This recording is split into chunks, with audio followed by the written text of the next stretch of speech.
All right, thank you, Devin. Now, music has been known to not only unite people, but can also provoke change and carry a movement.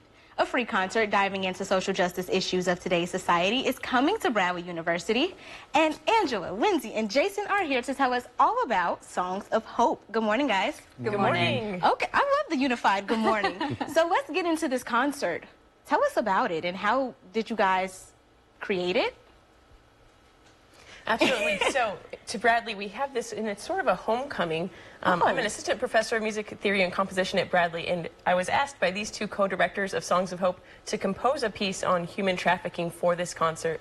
I'll let them tell you a little bit about the other issues addressed. So there are four categories. Of course, there's one, human trafficking, and then undocumented immigrants and refugees and marginalized youth. Those are four categories that we're sharing stories with.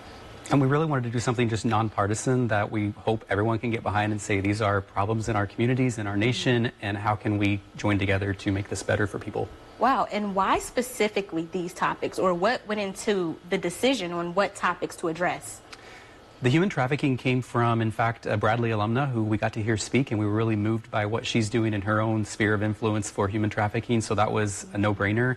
The marginalized youth, having lived in the South and in Alabama specifically, in our own neighborhood where we lived, we found it to be really disparate in terms of just the community, and we wanted to know what can we do to help out with some of, especially the youth that were dealing with that.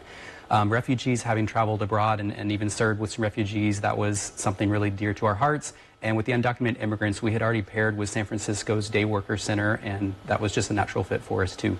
Wow. Now, Lindsay, tell me how you got in connection to these two. Yes, absolutely. Jason and I were colleagues here at Bradley University when I first came, and then I had the wonderful opportunity to work with both Jason and Angela at the Interlochen Summer Arts program. So we had a really great collaborative relationship, in working together to write new music to highlight these social justice issues was just a natural fit for the three of us.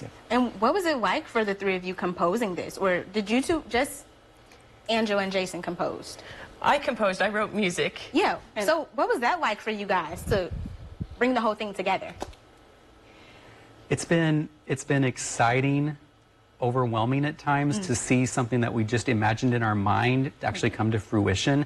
But we were sitting and just visiting earlier about how rewarding it's been working together with such great artists, and it really has been holistic for the arts. And I know as an artist it can be kind of nerve-wracking, but in all very much worth it once you get to the end and you see the finished product. So what is it that you want people to take away from this concert? So we want this to be the beginning for people to be more aware of these issues are not just like a story that we hear on the news, but these are happening in our own neighborhood. And there are organizations coming to the concerts who's going to speak about what's going on in our neighborhood. Yeah. So intertwined with the music, we'll have the Western Illinois Dreamers at our concert, and we'll have the Peoria Rescue Ministries. So talking about how people can learn about these issues and then become involved right here in our own community.